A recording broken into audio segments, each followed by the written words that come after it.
Hello, and welcome back to Fluency King. My name is Kendra, and I'm here to help you build your fluency in English. In today's English lesson, we're going to talk about the passive voice. We'll start with a quick review of the grammar and then do a practice exercise together so that you can get used to forming and making this tense for yourself. So, if you're new here, please remember to hit that red subscribe button so you can get more English lessons like this every week. So, what is the passive voice? It's a commonly used tense in English. It's where your attention is focused mostly on the action of the sentence or on the object of the sentence. In this case, the subject will not be the primary focus, and this can be because you may not know what the subject is or who the subject is, or it may not be the most important part of the sentence. So, some examples of what I mean would be, your package was shipped on Monday. So, in this situation, the package is the most important part of the sentence. We all care about where our packages are and if they're shipped or not. So the package was shipped. We have no idea who shipped the package, but all that matters is the package was shipped. The house was destroyed in a fire. We don't know if it was a person that set the fire. We don't know if it was lightning that set the fire. All we know is that the house was destroyed in a fire. We don't know the subject, but we do know the object, the house, and the action, destroyed. The prize was given to my best friend. So in this one, we know the subject and the object, but the attention is focused on the prize. The prize is the most important thing, and it's to say, I wanted the prize, but it was given to my best friend. So in a way, it's a slightly jealous sentence in the fact that you didn't put the attention on your best friend. Instead, you decided to put the attention on the prize and how it was given to someone else.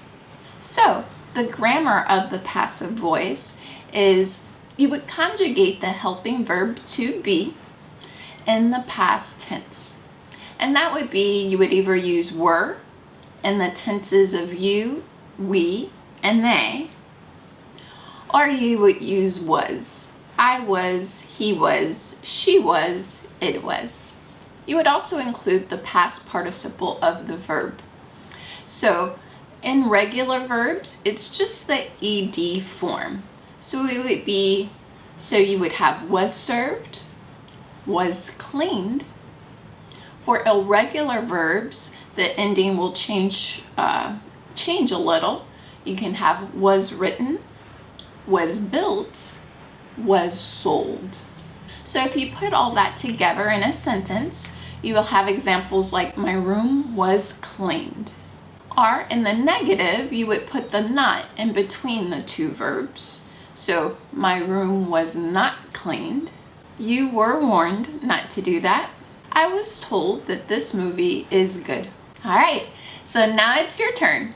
Let's practice together so you can work on forming this passive voice tense for yourself. So I'm going to give you a subject and a verb, and I'd like you to speak out loud your answer. This way you're practicing grammar and you're practicing speaking at the same time. So, for example, if I give you I, welcome, you would change that into the passive voice and say, I was welcomed.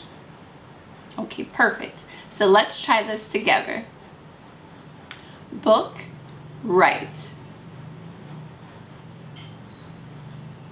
That would be the book was written. The building, build. That would be the building was built. Next one. The car, sell. That would be the car was sold. I hire. That would be I was hired. The shirt stain. That would be the shirt was stained. The men pick up. That would be the men were picked up. Try to make this one in the negative formation as well. That would be the men were not picked up.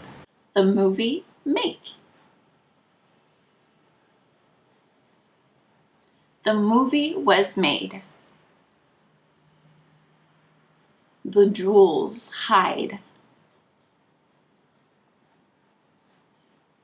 The jewels were hidden.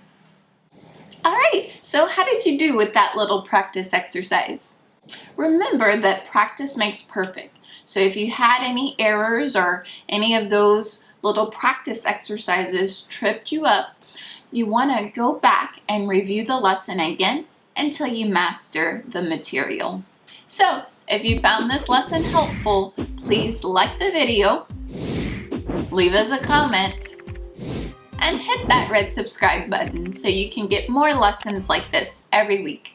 Also, please check out fluencyking.com so you can check out our free ebook and course, How to Become Fluent in English, and also see our full English language course, Master English. The links for those are in the description box below, so please check them out.